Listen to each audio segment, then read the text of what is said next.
Welcome to Our Girl Relationships. On this channel, we talk about problems people face in their day-to-day life. Let's start with the video.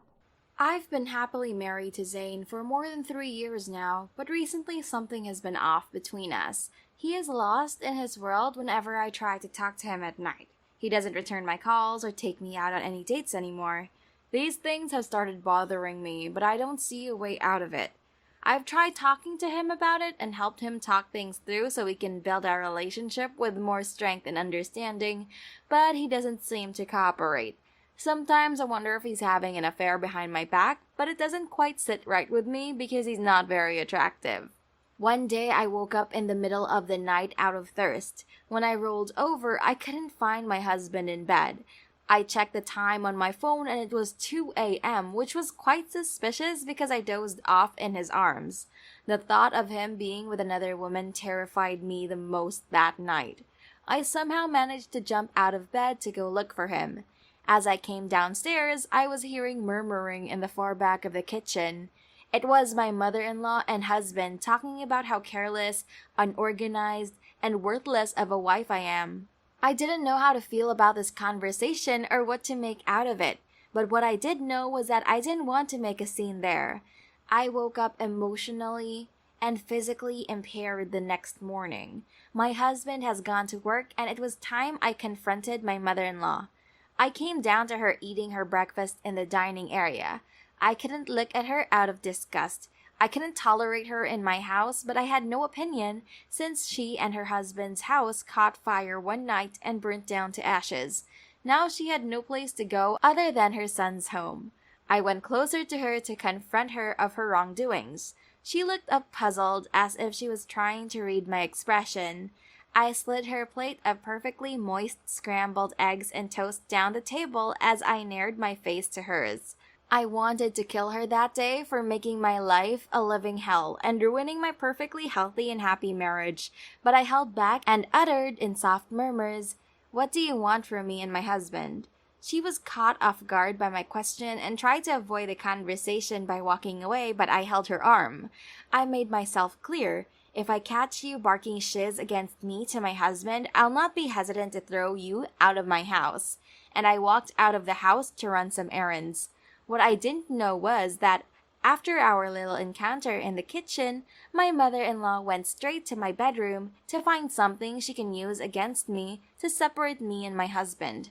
And unfortunately, she succeeded as well because she got her hands onto the only picture I had of my first love, Derek, on the beach before he went somewhere and never came back. Update 1. 5 years ago, Derek called me while I was getting ready to leave work. When I picked up the call, he asked me to come out of the office building to the front door. As I walked out, I saw him busy on a call from someone from his company. I ran as fast as I could to hug him since I missed him so much. He embraced me as well, which assured me that he loves me, as much as I loved him. He then whispered in my ear, "You ready to go?" I nodded and he opened the door for me. When I settled in my seat, he started the car and the engine roared. We went to his place and spent the weekend together. I have not been happier in my entire life. Derek is everything I have ever wanted. I couldn't imagine my life without him. The moment his scent surrounds me, I feel a wave of warmth and affection. As the weekend came to an end, I started getting anxious. I didn't want to leave him and go back to where I came from. I wanted to have more time with him, therefore I decided to confront him about my concerns. I found him in the kitchen, cooking our last dinner of the weekend together. I went up to him and hugged him from the back. He didn't flinch as my arms went around his waist. I whispered to him, trying to hide the fact that I just sobbed in the bathroom a minute ago. "I don't want to go back home. I want to stay with you." And then took a moment to gather every ounce of courage I had in me to say, "Forever." He turned back, a little phased maybe, and when he read my expressions, he knew I wasn't messing around. He took a moment and responded with, "Move in with me." My breath stopped for a minute there before I collected myself. I couldn't believe my ears. I've been anticipating this moment for a while now, and it was here. A tear slid down my face. Unable to say anything, I just nodded yes. As I loosened my grip on him, he said, "Get ready, we're going to your place so you can get your things." 3 years ago, Derek and I have been exceptionally happy for the past 2 years. Things have worked out quite well, and I think he is planning to propose to me very soon. I can tell because he has been acting very suspicious and excited. And a couple of days ago, while I was on a shopping spree with my girls, I saw him at a jewelry store looking for rings.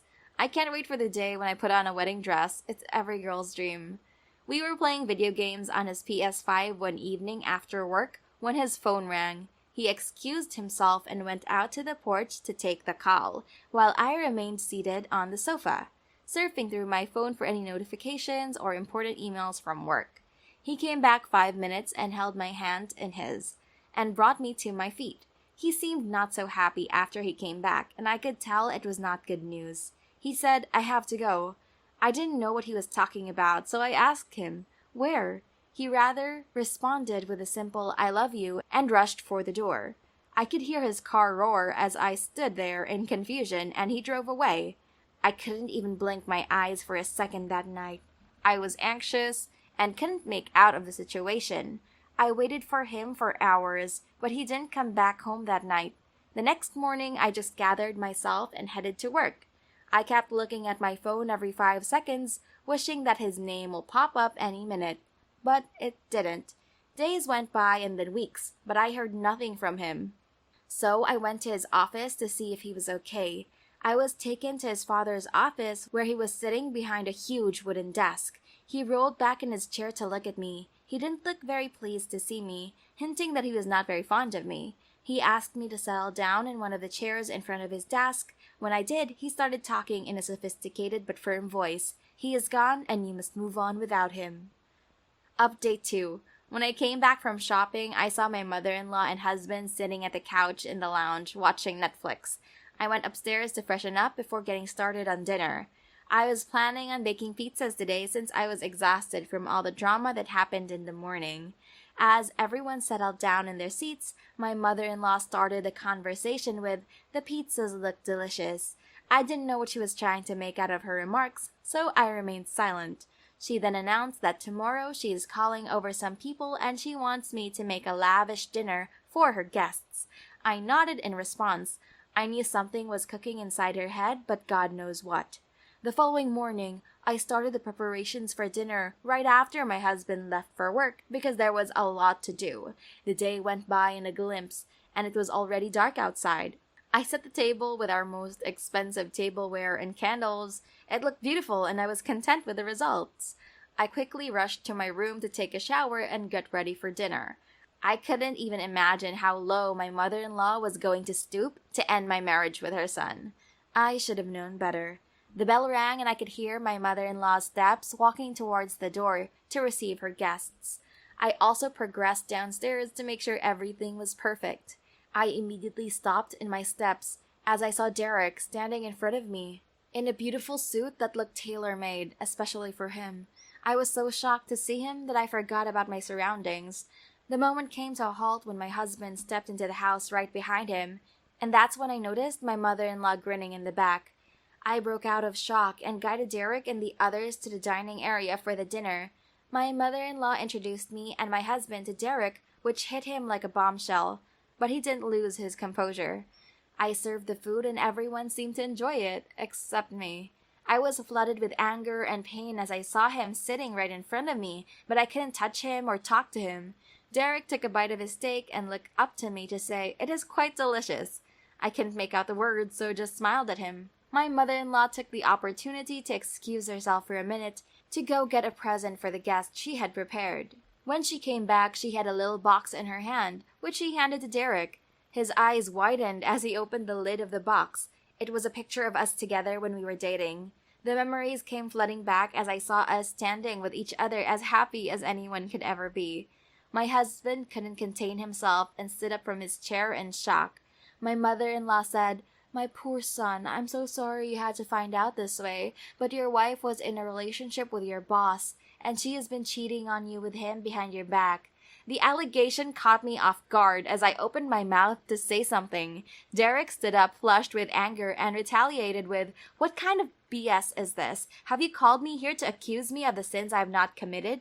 He then continued, "Yes, I've had a relationship with your daughter-in-law in the past, but I left her when I was forced by my father to marry his business partner's daughter, and I have not seen Emily, me, since then. My husband interrupted him. Mom, I never thought you could do something so sickening as to point a finger at someone, especially my wife.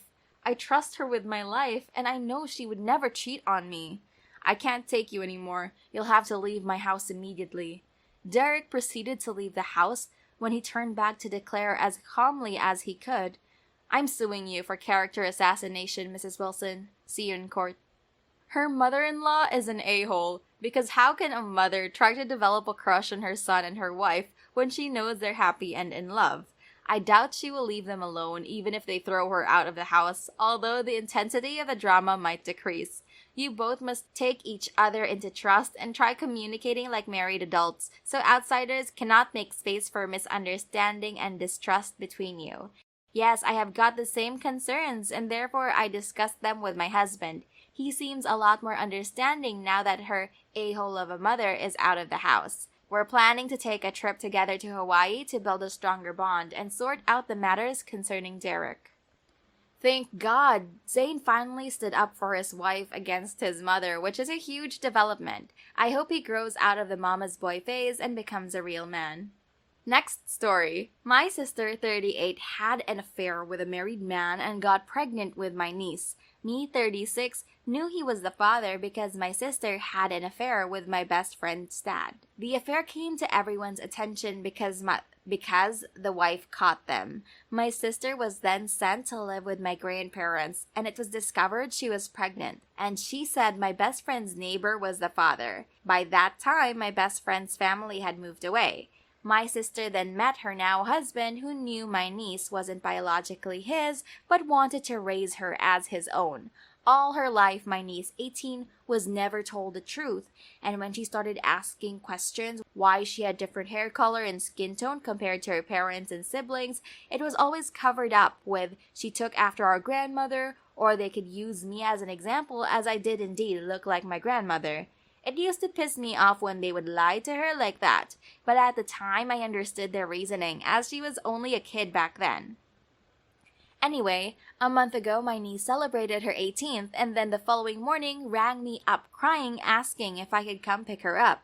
I picked her up thinking she broke up with her boyfriend or something like that, but found out it was because she overheard her parents arguing downstairs about how much was spent on her birthday, and it got so bad that my sister was crying and saying she's not even your real daughter, so you have no say in the matter.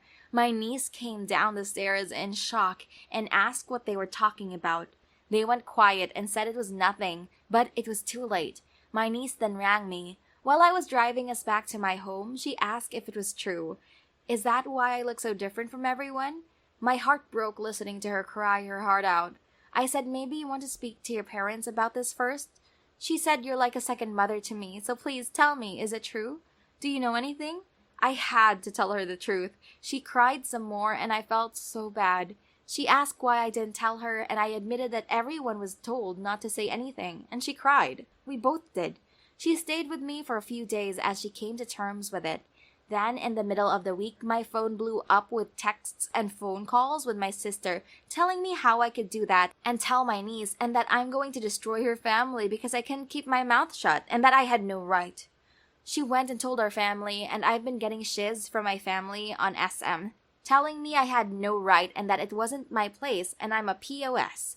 My niece asked if she could move in with me, and I said that's okay, and that's made the situation even worse. But my niece is standing beside me, but now even my parents are threatening to cut me off, and I don't know what to do. But am I the a-hole? Not the a-hole. You didn't spill the beans, so to speak. She overheard her parents talking about it and came to you for comfort and support. Them choosing to blame you for it is weird.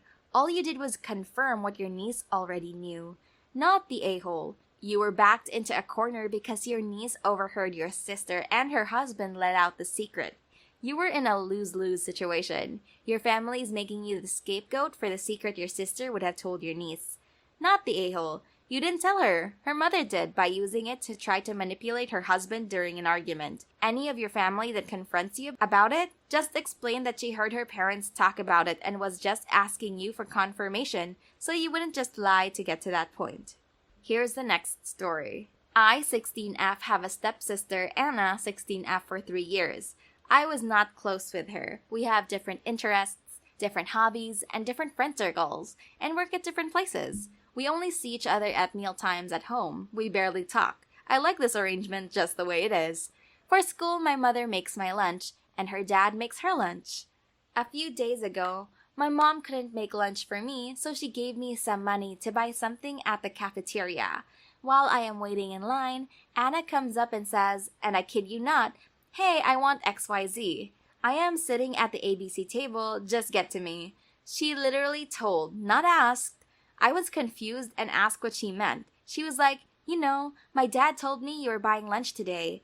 I told her that I'm sorry, I wasn't. I literally had only enough for one meal amount on me, and that would only buy me my lunch. I told her that. She kept insisting that I buy her lunch. I said I'll get it if she gives me money. She said she didn't have any. At this point, some other person who saw the whole commotion loudly went, "Awkward." She called me a B and left. I didn't see her for the rest of the day.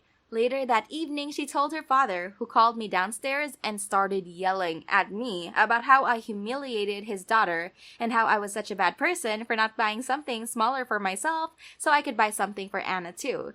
Now, this wasn't possible since every effing meal costs the same amount. When I told him that, he yelled at me some more. After Mom returned from work, he told her what I did. She was surprised since she thought he would have made Anna her lunch. He told her it wasn't about the lunch, but it was about the fact that I made Anna go hungry. My mom told him that she had only given me enough money for one meal, so it wasn't possible for me to buy her something. She told him it was his job to make sure Anna had her lunch.